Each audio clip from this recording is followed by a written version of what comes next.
une journée comme celle-là devrait être le moment du bilan, où on va se dire de 1985 à maintenant, qu'est-ce qui a été fait pour les femmes, qu'est-ce qui reste à faire.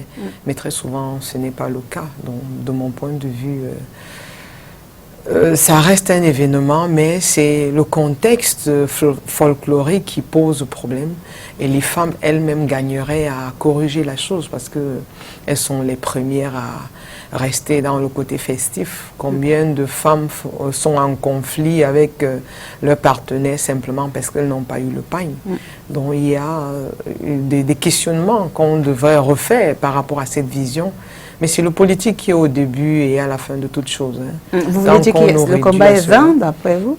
Non, ce n'est pas que le combat soit vain, c'est un combat très important, qui est d'ailleurs fondamental au regard des problèmes auxquels sont confrontées les femmes. Si je prends simplement le don de la vie, combien de femmes meurent dans notre pays en voulant donner la vie? Dans notre pays, combien de sages-femmes avons-nous? Il me semble qu'on a moins de 350 sages-femmes, alors que le don de la vie est une activité pérenne dans notre pays, parce que les femmes s'identifient par la maternité. Comment comprendre donc que toutes les 2 heures, il y ait une fille ou une femme en état de grossesse qui décède quelque part? Comment comprendre qu'on ne puisse pas transférer une femme de l'hôpital de district de Nilon pour l'hôpital La Quintini simplement parce qu'il n'y a pas d'ambulance? Voilà autant de problèmes que devraient poser les femmes. Par ailleurs, les femmes chez nous ne défilent pas avec les pancartes, parce que les pancartes devraient être les occasions, pas de confrontation avec l'autorité en place, mais les occasions pour dire ce qui a été fait et décrier ce qui n'est pas fait. Parce que, je vais encore prendre un autre domaine, les femmes en prison, quelles sont leurs conditions de vie? Est-ce qu'elles ont la possibilité d'être bien encadrées pour celles qui sont mères et qui veulent, et dont les enfants savent qu'elles sont en prison? Est-ce qu'elles ont la possibilité d'accueillir leurs enfants? Voilà, pour ne prendre que ces domaines clés-là. Parce que la femme dans notre pays est réduite au rôle de mère et d'épouse. Voilà. Or, il n'y a pas que ce statut-là. Parce qu'on peut être autre chose en plus d'être mère et épouse pour celles qui désirent avoir des enfants. Et à propos des femmes, des multiples femmes qui meurent en donnant la vie, on se souvient que nous sommes le 12 mars justement et que le 12 mars exactement 2016, il y a Monique Koumatekel qui justement mourait de façon spectaculaire à l'hôpital, ici même à Douala. Alors, on s'adresse à Madame Minet. Quel est le bilan? Quel bilan vous pouvez faire du côté de Douala 4e? Vous nous avez dit en offre que comment dirais-je cela, vous participez à ce que la femme devienne indépendante, à les autonomiser. Alors, qu'est-ce que vous avez fait jusqu'ici, depuis 2100? Est-ce que vous pensez également aussi que rien réellement n'a été fait ou? Un tout petit peu, nous avançons petit à petit. Oui. Parce que déjà, à notre niveau, comme c'est des associations multiples, nous permettons aux femmes, surtout la majorité, c'est des vendeuses, des commerçantes. Elles sont dans les marchés, elles sont dans les familles. Bon, ben, elles faisaient pratiquement rien de concret. On les a amenées à se former. On les a amenées, bon, plus particulièrement, je veux parler plutôt de cette année. Bon, on a permis à ces femmes de faire une visite dans un centre de formation, c'est-à-dire que les vendeuses de poissons, comment les former dans le cas où elles se retrouvent dans les marchés, parce qu'il y en a qui vendent du poisson, comment elles peuvent le fumer. D'accord. Oui, nous avons été on les a amenés à suivre cette formation qui était vraiment très, très intéressante. Est-ce que c'est une formation continue ou c'est juste pendant la semaine du 8 mars? Déjà, ces femmes qui sont qui forment cette association de fumeuses de poissons, elles sont adhérentes au RAFED 4. Parce que généralement, toutes les associations doivent adhérer au RAFED. Parce que le RAFED, c'est le relais entre l'administration et les femmes. D'accord. Donc, comme elles sont formatrices, elles ont, par exemple, elles nous ont démontré comment il faut fumer le poisson. Et elles sont déjà un GIC. Et ce GIC adhère déjà au réseau. Ce GIC est déjà formé par ACEFA. ACEFA, c'est quoi? ACEFA, c'est un centre de formation du ministère de l'Agriculture et de l'Élevage qui envoie des formateurs former celles qui sont regroupées. Alors, parlons de bilan. Si on compare 2016 à 2017, puisque nous sommes en 2018, qu'est-ce qui a changé dans le statut de ces femmes-là? Qu'est-ce qui a changé? Comment cela? La mentalité, parce qu'elles adhèrent beaucoup plus à tout ce qui leur est proposé. Avant, ce n'était pas ça. Elles étaient réticentes, très réticentes, parce qu'elles se focalisaient juste à ce que leur mari, à la maison, ce qu'on leur exigeait. Bon, là, maintenant, elles peuvent se permettre, à chaque fois qu'on a besoin d'elles, et à chaque fois qu'on leur propose quelque chose, d'y aller, sans toutefois demander une autorisation exceptionnelle, parce que c'est souvent au moment où elles trouvent une minute. Elles peuvent lâcher le marché et venir vers nous. Alors, Dr Ogueng, on parle là d'autonomisation, on fait le bilan sur le droit des femmes, mais également sur le statut de la femme aujourd'hui. On sait qu'au Cameroun, la femme représente la couche de la société la plus pauvre. Hein. Ça, on le sait, ce n'est un secret pour personne. Est-ce que c'est un début pour ces femmes-là qui commencent par apprendre à fumer du poisson, de sortir de la pauvreté? Bon, c'est déjà un début, on ne peut pas complètement, on peut pas négliger cet aspect-là, parce qu'avant que le réseau des femmes n'existe, ces femmes-là n'avaient absolument rien à faire. Maintenant qu'elles ont une activité, c'est intéressant, mais maintenant, il serait intéressant, n'est-ce pas, que l'État puisse accompagner ces femmes, parce que ma crainte pour de telles activités, c'est que lorsque ces femmes-là tombent malades, l'activité cesse d'exister, parce que quoi, l'argent qu'elles ont réussi à épargner, c'est cet argent qui leur permet de se prendre en charge. Or, si elles bénéficiaient d'une mutuelle santé ou d'une assurance maladie, même en cas de maladie, ou si elles ont une cotisation au niveau de la CNPS, lorsqu'il y a arrêt maladie, il y a une prise en charge et un forfait pour leur permettre de joindre les deux bouts. C'est bien lorsqu'elles sont en bonne santé, elles s'en sortent, mais ma crainte, c'est toujours lorsque ces femmes tombent malades, que deviennent leurs enfants, parce qu'il faut dire aussi que parmi ces femmes, plusieurs sont dans des familles monoparentales où le père a quasiment disparu. Et comme il n'existe pas toujours de recours pour poursuivre ces délinquants, c'est assez difficile de pouvoir à toutes seules résoudre le problème qui est le leur. Mais ça, c'est à encourager.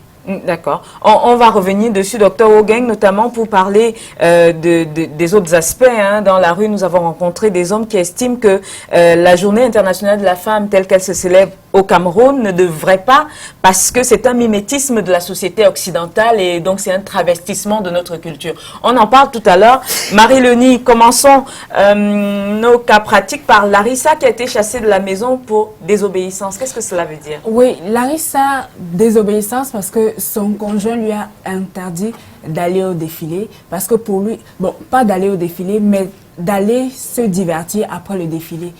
Lui, il lui a dit, bon, je t'achète le pain, je te donne l'argent de la couture, je te donne la ration alimentaire, tu prépares, mais tu reviens à la maison après le défilé parce qu'on va fêter en famille. Ce que Larissa n'a malheureusement pas fait, parce qu'après le défilé, elle est allée avec ses amis prendre un pot et est rentrée à 23h. Et quand elle rentre, la porte de la maison est fermée, donc elle est contrainte de passer la nuit à la véranda de la maison.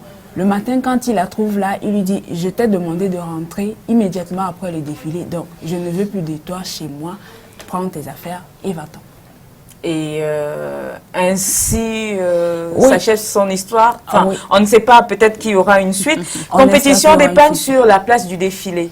Oui, alors, sur la place du défilé, on a trouvé des femmes qui avaient plusieurs pagnes, donc les différents pagnes de différents pays. Il y a eu le pagne du Cameroun, il y a eu le pagne de la Guinée équatoriale, le Gabon et celui du Tchad. Et on a constaté donc ce jour-là que plusieurs femmes abhorraient le pagne de la Guinée équatoriale. Et même les associations ont défilé avec le pagne de la Guinée équatoriale. Et quand la question leur a été posée, elles ont dit le meilleur pagne, c'est celui de la Guinée équatoriale parce que en plus, il est moins cher, à moins de 4 000. Et le pagne du Cameroun est sorti en dernière position et est plus cher. Elles ont qualifié ce pagne de pétrole. D'accord, ok. Et puis, on a l'histoire de cet homme qui a été bastonné par des femmes près de la place du défilé. Voilà, tout part d'une dispute entre Liliane et son conjoint. Ils se sont entendus, selon Liliane, à ce que l'homme devait préparer le jour lors de la journée internationale de la femme et faire le ménage. Ce que le conjoint n'a pas respecté lorsqu'il a vu Liliane toute belle dans son pagne, toute belle dans son cabas et bien maquillée et prête à aller au défilé. Ça ne lui a pas fait plaisir. Il a dit, non mais maintenant la donne change. Il faudrait que tu restes à la maison et que tu t'occupes de nous ici à la maison. Il a fermé la porte, il a commencé à la bastonner, ce qui n'a pas du tout plu aux autres femmes qui passaient par là pour se rendre sur la place du défilé parce que leur domicile n'est non loin justement de cette place du défilé. Elles sont entrées dans la maison, elles ont forcé la porte, elles sont entrées dans la maison, elles l'ont sorti de la maison et elles l'ont bastonné copieusement. Donc, solidarité féminine ce jour-là. Bon, alors, droit des femmes, j'en sais rien. On va prendre notre premier reportage, Journée internationale de la femme, le modèle camerounais. C'est un reportage qui a été réalisé l'année dernière, juste pour le rappeler, parce qu'on prépare une autre émission, Dr Ogueng, avec tout ce qui s'est passé cette année, mais ce sera pour plus tard. Reportage.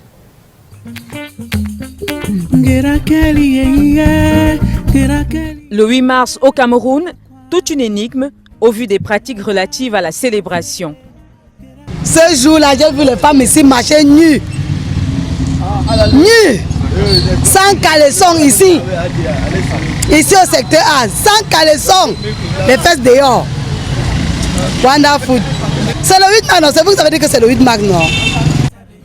Travestissement des objectifs de la journée, méconnaissance même du contexte.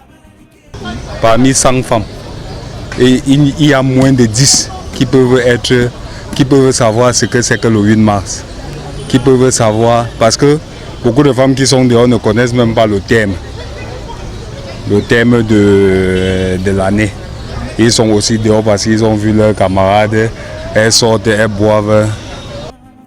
Par mimétisme donc, de nombreuses femmes se retrouvent dans la rue. Pour la plupart, il s'agit d'une journée festive. Je sais que c'est une fête qui est une fête pour les femmes, une journée internationale de la femme. Et ce jour, quand je me lève, parce que cette fête d'abord n'a jamais attiré mon attention. Quand je me lève, je prends aussi cette journée comme tout autre jour. Je n'ai jamais compris le sens du 8 mars, parce que c'est une journée déjà qui amène les femmes à faire du n'importe quoi. Et ce n'est qu'au Cameroun que je vois ça, l'histoire de pagne concours, ça crée des problèmes dans les ménages. Je n'ai jamais vu ça ailleurs. Les débordements, il y a quelques années, on ne voyait que cela. En 2017, la situation semble acceptable. Au fil du temps, beaucoup de femmes ont compris que cette journée, c'est une journée vraiment pas de divertissement comme certains le pensaient auparavant, mais elles ont pris conscience que c'est une journée pour laquelle on a accordé à la femme de pouvoir la valoriser cette femme. La femme là qui est la mère de l'humanité, celle-là qui représente tout un peuple, toute une nation. Mais encore là, les femmes peuvent faire mieux. On fait une fête au point où certaines femmes pensent qu'elles ne doivent pas travailler, alors que ce jour n'est déjà pas férié dans notre pays.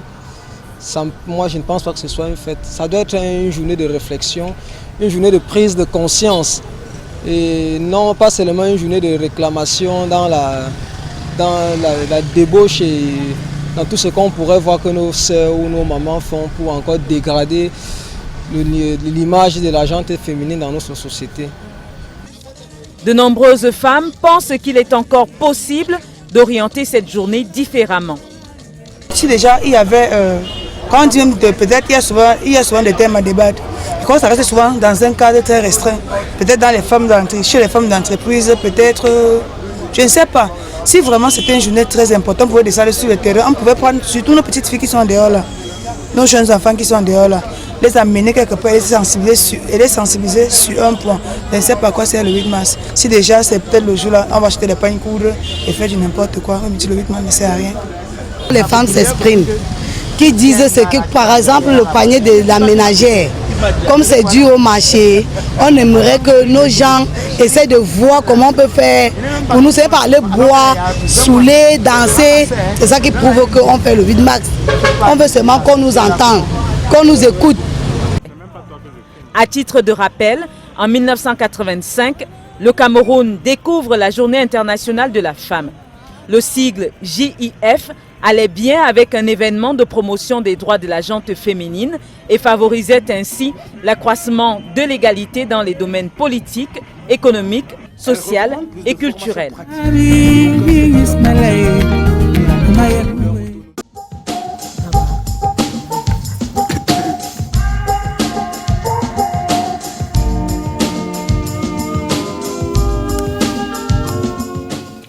Les messages nous sont parvenus sur notre page Facebook /dans le Saré. Colson Gangoum qui nous dit que non, la journée seule ne suffit pas parce que peu de femmes savent ce que c'est que le thème de cette journée. Thierryza qui nous dit que, qui pose la question, hein, Dr Ogeng, de quel droit parlez-vous? C'est un homme qui parle avec autorité, je suppose. Hein. Je lis un autre message avant que vous ne lui répondiez, s'il y a moyen de le faire. Jean-Paul Nkoa, confusion totale de la Journée internationale des droits des femmes.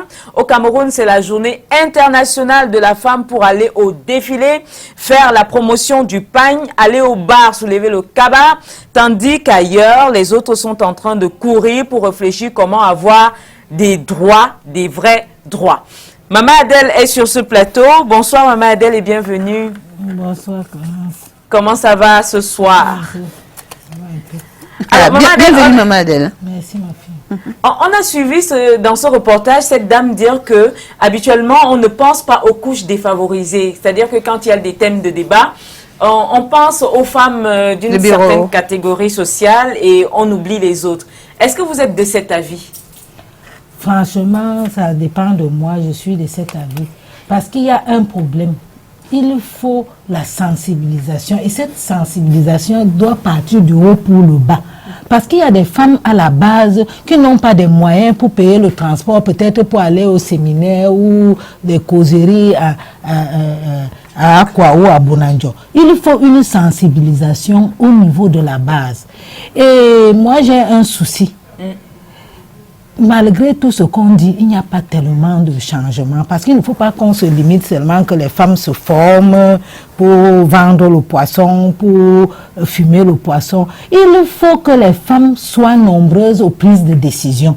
Parce que quand les femmes seront nombreuses aux prises de décision, peut-être là, il y aura un vrai problème. Et il y aura un changement. Parce que vous ne pouvez pas me dire que dans un pays, par exemple à l'ENAM, il n'y a pas ENAM pour hommes ou ENAM pour femmes. ENAM, c'est pour tout le monde. Il y a combien de femmes gouverneurs, aucune femme gouverneur au Cameroun? Vous voyez le remaniement, bien sûr, on va dire qu'il y a un petit changement. Quel changement? 60 ministres, il n'y a que 11 femmes. C'est insignifiant. Même à l'Assemblée, même les sénateurs. Il faut que les femmes soient impliquées dans les prises de décision. Là, elles pourront vraiment plaider pour le problème des femmes à la base. Parce que le problème, les femmes souffrent et elles sont pauvres. Il y a des femmes qui n'ont pas 500 pour sauter le riz. Vous allez lui dire d'aller à réunion à Bonanjo ou à quoi. Elle va trouver l'argent où. Il faut les descentes dans les sous-quartiers pour sensibiliser les femmes. Donc vous êtes d'avis qu'on ne pense pas aux femmes Non, il n'y a pas... C'est une danse bafia. Ça, c'est mon point de vue. Parce que, vous allez me dire, il y a des femmes qui ne connaissent même pas le thème. Pour eux, c'est que le 8 mars, c'est coudre le cabas, aller défiler et rentrer, manger et boire. Tu lui demandes même, Aka, je fais quoi avec le thème, ça me sert à quoi? Il faut une sensibilisation, il faut qu'on les amène à comprendre que le but du 8 mars, ce n'est pas coudre le cabas et aller défiler, c'est pour revendiquer.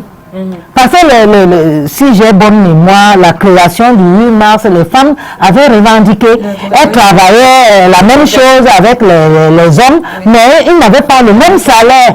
Elles ont revendiqué et ça a fait une pression. Il y a eu création du 8 mars. J'enchaîne directement, Dr Ogeng. Il y a ce téléspectateur qui demande de quel droit parlez-vous? On parle du droit à l'éducation, du droit à la santé, du droit au militantisme. On est dans un pays où les femmes ne militent pas. Il faut dire qu'en termes de droit, le combat ne peut pas être gagné autant pour moi seulement par les femmes. Si les hommes ne comprennent pas quel que soit le discours qu'on va tenir, ils ne peuvent pas changer. Je profite même d'ailleurs de votre plateau pour faire une observation. À la place du défilé, j'y ai été. J'ai vu le premier wagon, il y a la princesse Douala qui défile avec les enfants. Mais c'est pas mauvais de défiler avec les enfants, mais il serait souhaitable que ce ne soit pas seulement les petites filles qui défilent. Parce que les petites filles d'aujourd'hui sont les grandes filles de demain qui seront maltraitées par leurs partenaires. Donc il est important que le petit garçon et que les jeunes garçons se sentent concernés par la chose. Parce que si on a toujours cette socialisation différenciée où les filles sont appelées à laver les assiettes et les garçons à jouer au ballon, vous convenez avec moi que les assiettes se lavent à l'intérieur, donc c'est une culture interne. Et le ballon se joue à l'extérieur, on est donc appelé à être à l'extérieur. Donc il est important que les filles et les garçons soient associés au combat et que les hommes et les femmes soient associés. Pour la question du monsieur, quand il parle de droit, je vais prendre un exemple tout simple. Lorsqu'il y a un mariage traditionnel entre un homme et une femme et que l'homme venait à décéder, au regard de la loi, la femme n'est pas reconnue. Les droits de la femme ne sont pas reconnus.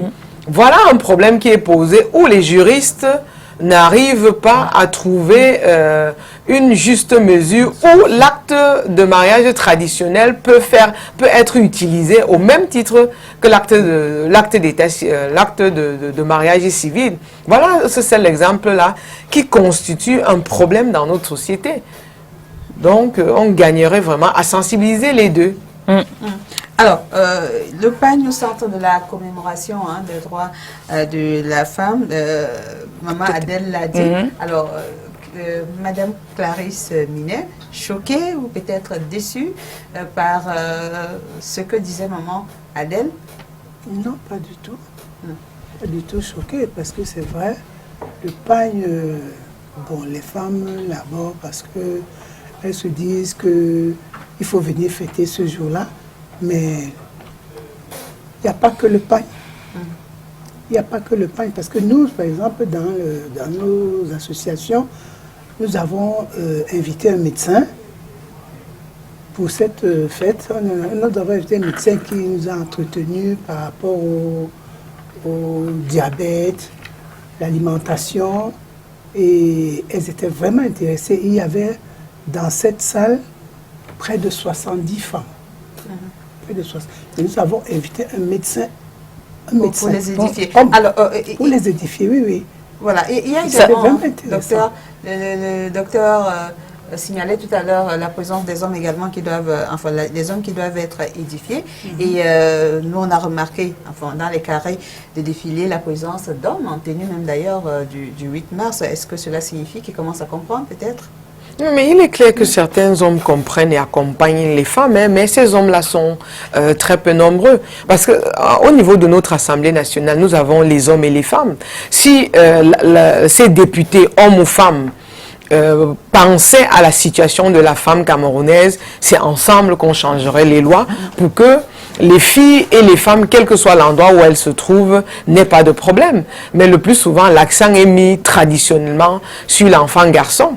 Parce que quand on a parfois de l'argent pour envoyer un enfant à l'étranger ou dans une université, on fait plus confiance aux garçons qui arrivent là-bas, commence à faire son petit commerce, à faire ses choses à lui, et parfois oublie la famille. Moi, je plains parfois la société qui, culturellement, met l'accent sur les garçons. Je vais encore prendre un exemple. On le verra d'ailleurs observer dans nos familles en général. Quand il y a les filles, ce sont les filles qui reviennent toujours dans leur famille pour s'occuper de leurs parents. Quand je dis parents, c'est en termes de frères, sœurs, père, mère et autres. Mais le garçon, s'il a le malheur de tomber sur une sorcière, excusez-moi le terme, elle va lui bousiller la vie parce que ce sera tout pour elle et rien pour sa famille. Donc, vous voyez bien, c'est une fille qui est dans une famille et elle ne pense dans un couple et ne pense qu'à sa famille à elle. Ça accapare même l'homme ou l'homme lui-même oublie ses frères et ses sœurs. Or, la fille, elle pense toujours à la famille. Donc, il est intéressant vraiment de revoir cette manière de penser. On va simplement attirer l'attention sur nos sénateurs et nos députés. Pour moi, qu'ils soient des hommes ou des femmes, l'important, c'est de prendre une décision. Mais malheureusement, les femmes qui sont députées, très peu sont des femmes de qualité. Parce qu'on est là pour la quantité, on s'assure juste que on met quelques femmes qui vont aussi faire le folklore. Regardez quand les grandes autorités sortent. Est-ce que vous voyez les hommes s'aligner pour pouvoir attendre que X ou Y personne passe? Ce sont toujours les femmes qui après vont recevoir un bout de pain, de l'eau, 250 francs, 500 francs pour leur taxi. C'est un problème. Donc on gonfler l'applaudimètre. Oui, c'est un problème. Donc on gagnerait, n'est-ce pas, à revoir tout cela. Alors justement, la société qui est concernée. Vous êtes femme politique et donc vous voyez ce qui se passe sur le terrain. Est-ce qu'il y a des réclamations qui sont faites? Parce que on espérait avoir la sénatrice sur ce plateau, elle n'est pas venue. Il y avait ces questions qu'on avait prévu lui poser. Qu'est-ce que vous pensez qui est fait sur le terrain aujourd'hui? Ou qu'est-ce que vous voyez? Peut-être pas penser, mais voyez. Que la femme n'a pas suffisamment de place en politique. Elle n'a pas suffisamment de place et c'est ce qu'il faudrait. Il faudrait bien qu'on leur cède cette place-là. Il faudrait qu'elles arrachent ces places-là. Ce sera difficile, mais je crois que...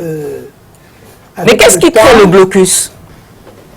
Ben, je ne saurais expliquer exactement, mais c'est parce que peut-être qu'on ne leur donne pas la possibilité de s'exprimer comme il se doit.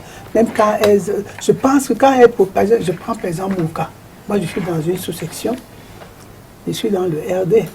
Donc, dans ma sous-section, je suis la seule femme. Nous sommes 2 femmes et 10 hommes. Ben, malgré tout ce que je peux leur proposer comme idée, ils acceptent là tout de suite, mais ce n'est pas suivi.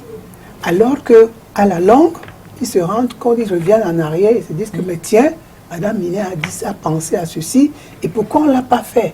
Mais parce que c'est une minorité. Vous êtes confronté à la force du nombre aussi. Oui, c'est ce que je veux dire.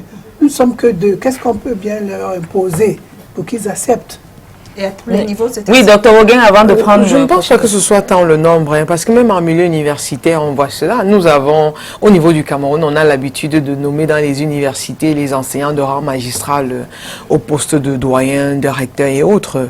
Mais on voit qu'il y a des femmes qui sont admises au magistère. Le magistère ici étant les enseignantes, maîtres de conférences ou professeurs. Mais lorsqu'il faut nommer, on pense plutôt... confier ces postes de responsabilité aux hommes. Ce n'est pas parce qu'il n'y a pas de femmes.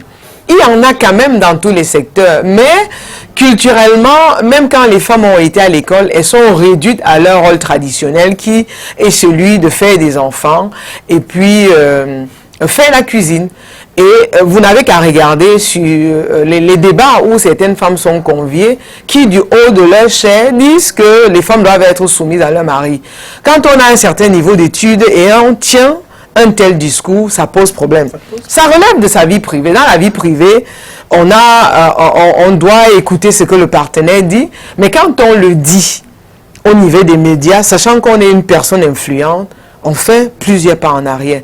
Pas que c'est une danse bafia, parce que la danse bafia, maman Adèle, est une danse rythmée. Mais ça pose problème. Donc, même dans la manière de communiquer, les femmes qui prennent la parole en public doivent faire attention à ce qu'elles disent, parce que ça peut participer à perdre même ce qu'on a obtenu grâce aux hommes et même pas grâce aux femmes.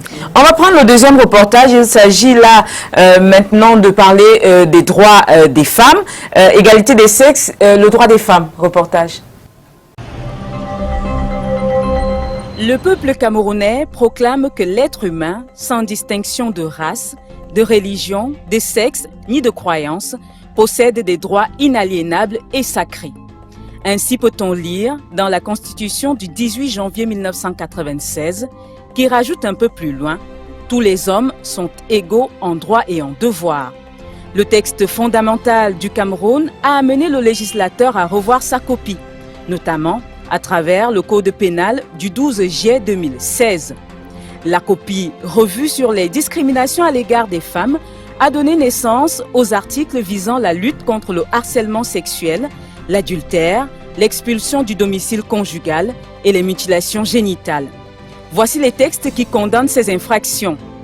Dans le nouveau Code pénal, l'alinéa 2 de l'article 361 dispose que les peines de l'adultère s'appliquent à la femme mariée qui a des rapports sexuels avec un autre que son mari et au mari qui, au domicile conjugal, a des rapports sexuels avec d'autres femmes que son ou ses épouses.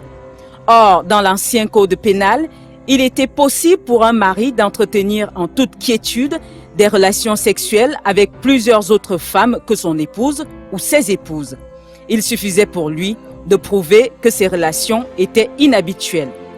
Toujours dans le Code pénal de juillet 2016, l'article 358 alinéa 1 traite de l'expulsion du domicile conjugal. Il précise « est puni d'un emprisonnement de 3 mois à 1 an et d'une amende de 50 000 à 500 000 l'époux ou l'épouse qui, en dehors de toute procédure judiciaire, expulse sans motif légitime son conjoint du domicile conjugal. » Une disposition nouvelle qui n'existait pas dans l'ancien droit. Pour lutter contre les discriminations à l'égard des femmes, l'article 302 alinéa 1 sur le harcèlement sexuel a été ajouté. Il punit d'un emprisonnement ou d'une amende quiconque, usant de l'autorité que lui confère sa position, harcèle autrui en donnant des ordres, proférant des menaces, imposant des contraintes ou exerçant des pressions sur le but d'obtenir des faveurs de nature sexuelle. Sur les mutilations génitales, les dispositions de l'article 277 alinéa 1 du Code pénal prévoient des peines d'emprisonnement, excepté lorsque les faits sont accomplis par une personne habilitée par la nécessité de sauver la vie. Or, malgré ces textes de loi en faveur de l'égalité de sexe, de nombreuses zones de résistance subsistent. Voici quelques illustrations de la persistance des inégalités de droits et devoirs. Le choix du domicile conjugal. Le statut de pater familias confère à l'homme un ascendant certain au regard du droit positif. Il revient à l'époux de choisir la résidence du couple. L'autorité de l'homme sur l'activité commerciale de son épouse. L'article 4 du Code du commerce confère au mari le pouvoir de s'opposer à l'activité commerciale de son épouse par simple notification de son opposition au greffier du tribunal de commerce. Enfin, l'accès à la propriété foncière demeure une gageure pour les femmes camerounaises. À ces situations s'imposent les pesanteurs sociologiques, culturelles et cultuelles. On peut citer ici le poids des discours judéo-chrétiens et musulmans sur la soumission de la femme. La femme assume juste les fonctions de reproduction et de tâches ménagères au profit de l'homme. Elle peut être donnée en gage pour garantir le paiement d'une dette, affectée à un visiteur pour agrémenter ses plaisirs nocturnes ou servir de monnaie de change. Il était de coutume, dans certaines tribus, d'enterrer le chef ou un grand notable avec quelques-unes de ses jeunes épouses, ce qui démontre à juste titre une inégalité de statut entre la femme et l'homme. Mais il y a bon espoir d'une évolution rapide du droit du genre au Cameroun à travers la ratification des textes internationaux relatifs à l'égalité des sexes.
traumatisme. Est-ce que c'est normal? C'est pas normal. Il y a autant de choses. Alors, nous avons rencontré des hommes dans la rue qui nous disent que la Journée internationale de la femme est une journée de fainéantise pour les femmes. C'est pas un jour férié, mais elles en profitent pour ne pas travailler. Non, je pense qu'il a tout faux parce que quand on parle de journée de l'enfant africain, ce n'est pas un jour férié au Cameroun ou alors en Afrique, mais on commémore ce qui est arrivé aux enfants de Soweto pour que de telles atrocités n'arrivent plus jamais. Mais on dira simplement qu'on a une société constituée essentiellement de misogynes. Donc ils ont peur de la femme, ils n'arrivent pas à avoir des femmes qui ont du caractère, ça leur pose problème. Mais ils ont tout faux. Tout est autour de l'éducation parce que l'intelligence n'a pas de sexe. Hein. Il y a des filles qui sont plus braves que les hommes, autant qu'il y a les hommes plus braves que les femmes. C'est simplement cette fainéantise-là, on retrouve des fainéants hommes, autant qu'il y a des fainéantes femmes. Donc, on ne peut pas dire que c'est l'apanage des femmes. Là, on a affaire à un misogyne qui se démarque par ses propos. Misogyne caractériel. Oui. Alors, on a également un homme qui nous dit qu'on est en train de copier bêtement ce qui se passe en Occident et que dans nos sociétés traditionnelles, la femme avait un rôle bien précis, celle de la mère nourricière, et puis c'est tout. Et qu'aujourd'hui, on veut copier des choses qui se passent ailleurs sans comprendre grand-chose. Non, je crois que la société est dynamique. Hein. On est quand même au XXIe siècle. Ma mère a passé sa vie à travailler dans les champs. Mais est-ce qu'aujourd'hui, moi, je vais aller travailler les champs? J'y vais quelques week-ends, mais je ne peux pas faire des travaux champêtres, mon gagne-pain. Donc la société a évolué. Quand il dit même qu'on copie l'Occident, si on copiait vraiment l'Occident sur ce plan-là, les femmes auraient beaucoup évolué. Le 8 mars de 2018, les femmes en France se sont mobilisées pour l'égalité des salaires. Donc, chez nous, on n'a même pas le droit de... On a vu comment les femmes ont été embastillées au niveau de Yaoundé parce qu'elles demandaient un dialogue entre les femmes et le chef de l'État. Donc, il y a une pseudo-liberté qui ne permet pas toujours aux femmes ou aux Camerounais en général de dire un certain nombre de choses. Mais ce n'est pas de la confrontation, mais c'est de communiquer pour que chacun à son niveau prenne conscience que toute vie est précieuse et que chacun devrait être encadré. Les enfants qui sont dans la rue, comment faire pour ne plus avoir les enfants dans la rue?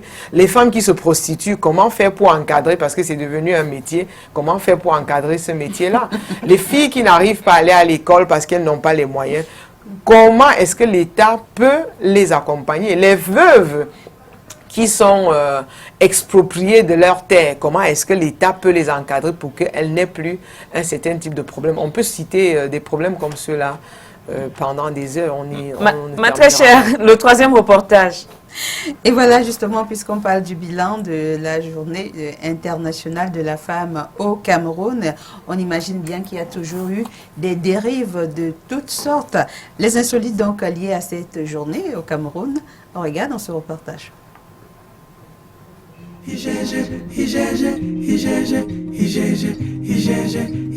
Le 8 mars 2017, le Pagne a encore fait parler de lui. Le type que je veux avec lui ne m'a pas donné le 8 mars. Donc je me suis débrouillée là-bas dehors comme je pouvais avant d'avoir mon 8 mars. Donc j'ai eu mon 8 mars. Si il a fait ses problèmes ou il n'a pas fait ses problèmes, c'est son problème. Le jour de l'événement, les festivités sont allées tellement bon train qu'il était difficile de retrouver le chemin du domicile. C'est ainsi qu'arrive le compagnon. Il est venu me chercher là-bas et je n'ai pas laissé faire hein, parce que je m'ai débrouillé là-bas. Je lui ai dit que tu m'as donné le 8 mars. Il m'a dit que non. J'ai dit que ok. Comme tu n'as pas donné, tu me laisses vivre ma vie. Le compagnon de cette dame n'est pas le seul dans cette situation. Nous avons rencontré une autre victime du pagne du 8 mars à l'ouest Cameroun. Dans mon foyer, ça ne tient pas. Il me dérange du tout. Oui. Vu de quoi, le 8 mars, je n'ai pas acheté l'habit. Il y a eu tellement de problèmes à ce que je n'ai pas passé une nuit à la maison. Autre élément remarquable en 2017, l'image d'une femme dénudée en public dans une poissonnerie. Chacun y va de sa lecture de la situation. Nous sommes armés jusqu'au taille, pas de manquer.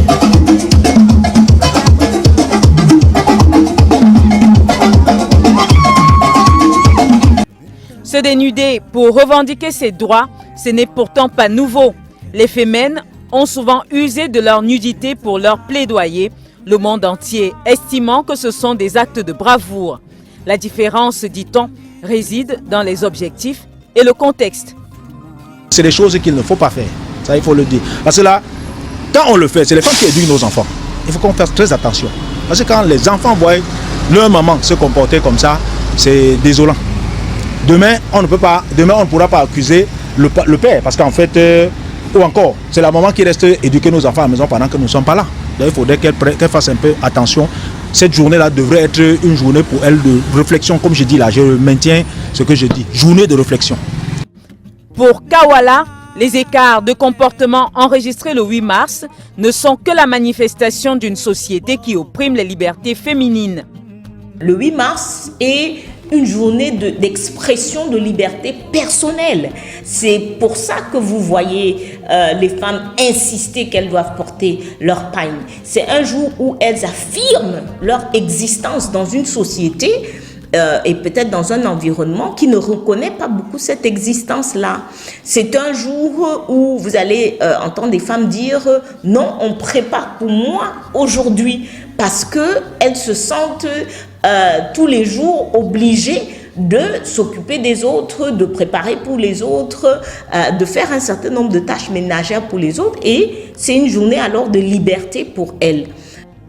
Parmi celles qui bénéficient de ces petites attentions, cette femme.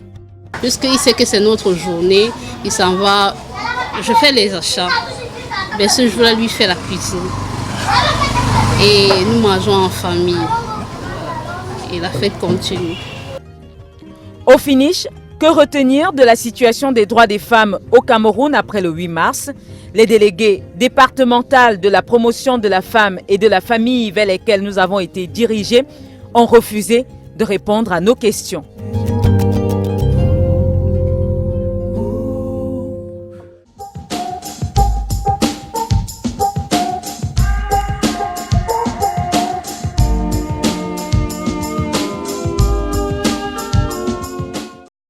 David Betty nous dit ne pervertissez pas cette journée, laissez les garçons être des garçons et les filles être des filles.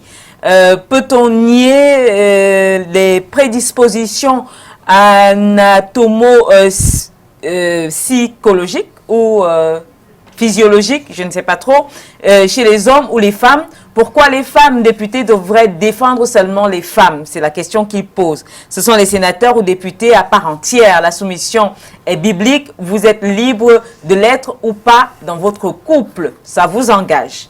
Je suppose qu'il s'adresse à vous, Dr Ogeng. C'est justement parce que c'est le couple que ça, on ne doit pas rendre la chose publique. Puisqu'il s'agit, quand on parle des droits de la femme, ce sont les droits de tous les citoyens.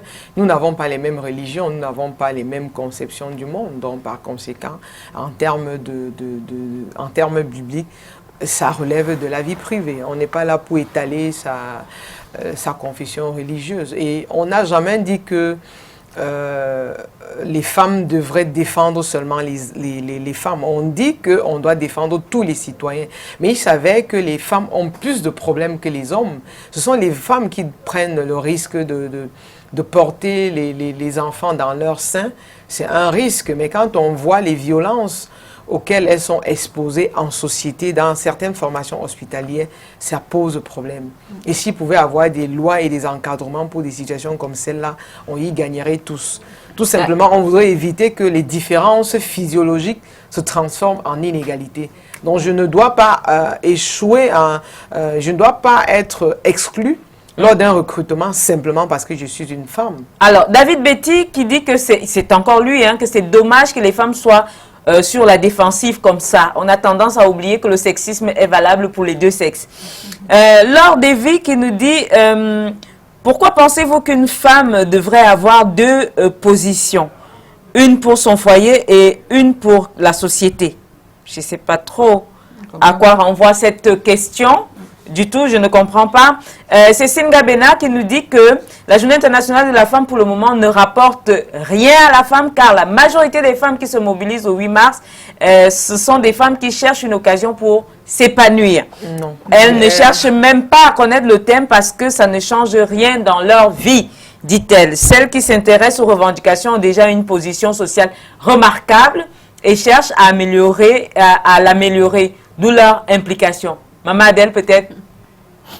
Cécile nous dit que les femmes qui s'impliquent dans les activités du 8 mars sont celles qui appartiennent à une catégorie sociale aisée. Est-ce que vous êtes aisée? Moi, je ne suis pas aisée. Je ne suis pas aisée. Mais... Juste pour rappeler que vous êtes à New Deido et que les femmes de New Deido, vous le dites souvent, et ici, Maman Adèle, sont comment? Elles sont des débrouillardes, elles se battent. Les femmes de New Deido, la plupart se battent. Elles se battent. Nous, on se bat, on est des petites débrouillardes, des petites commerçantes. On se bat comme ça, parfois même sans financement d'un homme. Hein. C'est nous qui résolvons même les problèmes au foyer. Donc, on ne sous-estime pas les femmes. Les femmes se battent beaucoup. Donc, ce n'est pas une question de richesse ou de pauvreté? Non, ce n'est pas une question de richesse ou de pauvreté. On se bat. D'accord. Docteur Woguin? Oui, je pense que cette téléspectatrice aussi n'a rien compris du tout. Parce que si on suppose que les cadres dans les sociétés constituent la classe bourgeoise, la classe, qu'on va dire, des débrouillardes là, les problèmes qu'elle pose doivent être portés par les cadres. Parce que quand il y a une révolution, ce n'est pas la Bayam Selam qui va faire la révolution. En termes d'idées, en termes de réflexion, elle n'a pas, on va dire, la capacité de réfléchir de la même manière qu'une universitaire. Et c'est donc l'universitaire qui porte son problème afin d'y trouver solution. Donc il faudrait bien que... Et par ailleurs, cette journée-là, à mon sens, pour ne pas dire cette semaine, n'est pas inutile. Parce que moi, je prends mon cas à l'université. Il y a souvent eu la clinique juridique où on renseignait les femmes et la communauté universitaire présente sur les droits. Parce que moi, j'ai fait l'anthropologie, ce n'est pas la juridiction. Ça veut dire que les juristes, à cette occasion-là, nous renseignent sur un certain nombre de choses. Les femmes médecins, parce qu'on a un centre médico-social, font des examens aux femmes et aux hommes pour ceux qui, si c'est une pathologie qui est connue par les deux. Donc, il y a toujours quelque chose qu'on y trouve. Mais la plainte ici, c'est le côté folklorique. Parce que même les communications qui sont faites par les médias portent davantage sur l'aspect folklorique. On ne parle pas des rencontres éducatives, des dons qui sont faits au niveau de quelques associations à but non lucratif. Donc, il y a un accent. Donc, je pense que c'est la mauvaise communication qui est faite autour de la chose. Tout a été mal anglais peut-être dès le départ. Oui. Et un correctif va être apporté. D'ailleurs, comme nous le disions, on va préparer une émission. Nous sommes en train de préparer une émission qui passera dans 2 semaines. Et on va la refaire, cette émission, hein, avec les angles de 2018. Oui, Maman Adèle, on a Sheila Eno de Yaoundé. Hello, Sheila. Yes, we have your message. Just say that we are preparing something with you next time. I don't know exactly when. Oui, Maman Adèle. Quand on dit que nous, les femmes, on est en train de copier l'Occident, c'est des histoires. Il y a un pays en Afrique que vous connaissez qui a la polyandrie, ce n'est pas chez les Blancs. Il y a un pays en Afrique qui a la polyandrie. Est-ce qu'ici au Cameroun, eux, ils peuvent accepter ça? Les hommes peuvent accepter qu'il y ait polyandrie? Alors, Joseph Bumba nous dit que chacun devrait reconnaître sa place. Les femmes doivent prendre conscience qu'elles sont plus nombreuses au Cameroun pour changer notre société. Et il aime votre simplicité, Dr Woguin. Ma très chère. Oui, et moi j'aimerais revenir sur le côté folklorique, comme aime à le dire Dr Woguin. Tout à l'heure, enfin, il y a dans le reportage quelqu'un qui a réagi par rapport au reportage et qui disait il ne faut pas féminiser les garçons parce que, soi-disant, le garçon à la cuisine, c'est le rendre femme. Alors, Madame Minet, faire la cuisine tous les jours, les femmes le font, même si elles vont au travail, elles ont d'autres choses à faire. Mais maintenant, si un homme rentre dans la cuisine, à l'époque, je ne sais pas, dans une époque très très reculée, on disait que c'était pas normal. Et même aujourd'hui encore, c'est toujours pas normal. Et pourtant, ça fait plaisir aux femmes. Est-ce que vous avez comme l'impression que ce petit côté, ces petites attentions, si les femmes en bénéficiaient tout le temps, on n'aurait pas autant de dérives? Oui, ça c'est vrai. Pourquoi pas ne pas aider sa femme à faire la cuisine de temps en temps? Mais ce serait un plaisir que l'homme passe dans la cuisine et qu'il fasse quelque chose qu'il puisse manger. Déjà que ça ne se fait pas souvent, mais quand il le fait une fois vraiment, ça motive aussi la femme, ça rassemble la famille. Et il y a des hommes qui font bien la cuisine. C'est l'expression de liberté des femmes. Kawala le disait dans le reportage. Et justement, par rapport à ça, moi je pense que ce serait... Pourquoi pas, si mon homme me fait la cuisine, moi je serais que très fière. Alors, Abassana Mahamat nous dit que, pose une question, pourquoi le gouvernement a permis cette journée? Il pense que c'est une journée satanique. Il le dit. Jovit Abbès, votre message est un peu long. Alors, il pose une question. Et sa question commence par donc. Ça veut dire qu'il est camerounais. Ce que Dieu a dit n'était pas suffisant, demande-t-il, ou alors vous croyez qu'il n'a pas prévu que les siècles allaient changer, vu que sur le plateau, elles disent qu'on est au 21e siècle. Donc, il faut changer ce qui est écrit dans la Bible. Donc, je pense qu'il rejoint Abassana Mahamat dans son propos. Quand il dit ce qui est écrit dans la Bible, est-ce que la Bible a dit qu'on devrait maltraiter les filles ou bien les garçons? La Bible n'a jamais dit qu'on devrait maltraiter la fille ou le garçon. Si on peut résumer la Bible, c'est aime ton prochain comme toi-même. Donc ne fais pas à la femme ce que tu n'aimerais pas qu'on te fasse. Cela peut être résumé de la sorte. Celui qui parle de féminiser le garçon, je pense que lui aussi n'a vraiment rien compris. Parce que éduquer un jeune garçon aujourd'hui à faire la cuisine, c'est pour préparer son demain. Parce que quand il va quitter le cocon familial, n'étant pas encore marié, qui va lui faire sa cuisine à lui? Faites l'ensemble des travaux, rend l'individu, que ce soit un homme ou une femme, indépendant. On n'a qu'à regarder dans nos campus comment les concubinages se font et après la fille est abandonnée à elle-même pendant que le garçon continue d'aller à l'école. Or si le garçon cuisinait, enfin tous ceux qui enceintent les filles n'avaient pas pour objectif d'enceinte les filles, mais comme c'est un accident de parcours, je suppose si ce garçon ou ces garçons étaient plus autonomes en termes de cuisson, faire leur petit marché, laver leur linge, faire leur vaisselle, ça limiterait de telles situations. Ce n'est pas une insulte que de faire la cuisine pour soi ou pour les autres. On les voit dans nos maisons. Quand il s'agit de faire leur petite cuisine, ils font les bons petits plats pour eux. Mais quand il faut cuisiner pour l'ensemble, on se retracte. Mais c'est ce qu'on voudrait éviter. Merci, Dr. Ogueng. On a terminé cette émission. On termine sur la note de l'amicale solidaire qui nous dit que nous sommes tous égaux devant Dieu, comme c'est écrit au sein du Coran. Hommes et femmes sont considérés comme des jumeaux selon le prophète Mohammed. Paix sur lui. Alors, un autre verset dans le Coran, dans le cadre du mariage, qui dit « Vivez avec elle et non pas sur elle ». Donc, franchement, cette journée est très importante pour les femmes. À nous, les hommes, respectons nos sœurs, femmes, filles et mamans. Je pense que c'est la note de fin. C'est un homme qui le dit et il interprète dans les termes du Coran. Moi, j'ai apprécié, ma très chère, avec la permission de la réalisation, j'ai apprécié ce message d'un homme qui a dit ceci, qui a écrit ceci. Mon ami m'a posé la question de savoir comment m'a trouvé en train de faire la cuisine et m'a demandé « Ah, c'est bien, tu aides ta femme ?» Je lui ai dit « Je n'aide pas ma femme quand je cuisine parce que moi aussi, je mange de ce repas.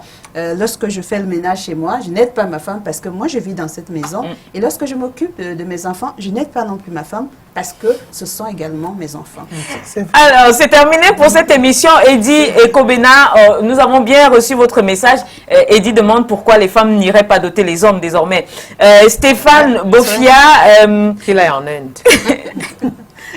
Qui nous dit que le pain ne représente qu'un outil de ramdam et de distraction pour celles qui ne savent pas la valeur de la Journée internationale de la femme. Merci beaucoup à toutes vos interventions. On ne peut pas les lire toutes, malheureusement. Merci, Dr. Ogueng. C'est moi On qui se retrouve remercie très bientôt. invité. Merci, Clarisse Minet. À très bientôt. On parlera peut-être de femmes et de politique. Ça vous dit? Pourquoi pas? Maman Adèle, très bientôt on parlera de quoi? Des femmes de New Deido. Même si la politique, je suis dans la politique, ça fait 32 ans. Ah oui, ça j'ai oublié. 32 ans. Merci Maman Adèle, on en reparle très bientôt. Ma très chère, on se retrouve lundi prochain. Avec le même plaisir et un sujet tout aussi intéressant. Mesdames, Messieurs, bonne soirée à tous. Rendez-vous lundi.